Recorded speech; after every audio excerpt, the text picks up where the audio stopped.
Hi and Assalamualaikum. My name is Nur Fatiha binti Saiful Effendi and today I will be presenting about congenital esotropia. Congenital esotropia is a deviation of one eye inwards towards the nose. It can be formed since birth, which is known as congenital, or acquired, which the esotropia will develop later in life. For congenital esotropia, it can be seen within the first year of life, usually shortly after birth and often before 6 months of age. In the first few weeks of life, infants don't have great eye movement control, but by 6 months, the child should have complete eye movement control. So, in order to detect the esotropia for infants, we can see that the angle of deviation of eye is constant and large, which is more than 30 pd. The extraocular muscle controls the movement of eye. It consists of lateral, medial rectus, superior rectus, inferior rectus, superior oblique, and inferior oblique. So let's have a recap.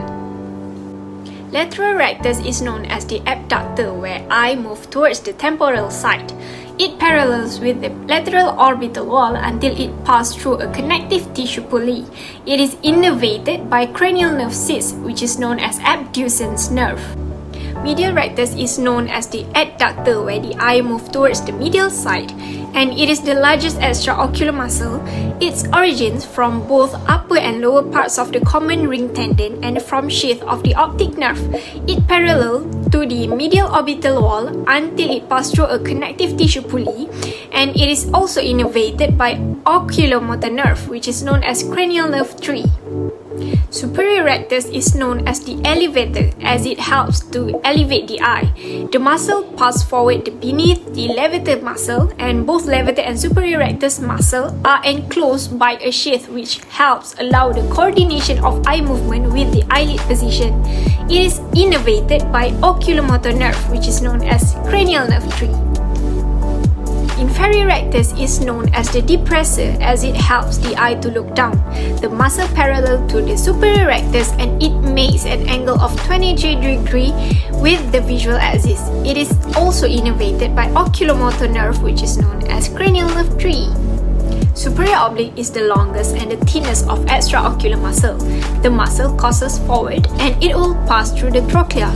It is innervated by the trochlear nerve, which is known as cranial nerve 4. Inferior oblique originates from the maxillary bone. The muscle runs from the medial corner of the orbit to the lateral aspect of the globe. It is innervated by oculomotor nerve, which is known as cranial nerve 3. The Herring's law states that the innervation of yoke muscle in the same amount occurs simultaneously, while for the Sherrington's law, it states that any increase in an agonist muscle's innervations must be accompanied by a corresponding decrease in that muscle innervation.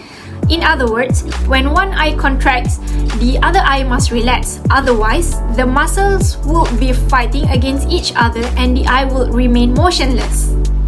The etiology of infantile esotropia is unknown. It might be due to damage on lateral rectus muscle as it will cause the eye to turn inward to the nose. Plus, children with a family history of strabismus are more likely to get them.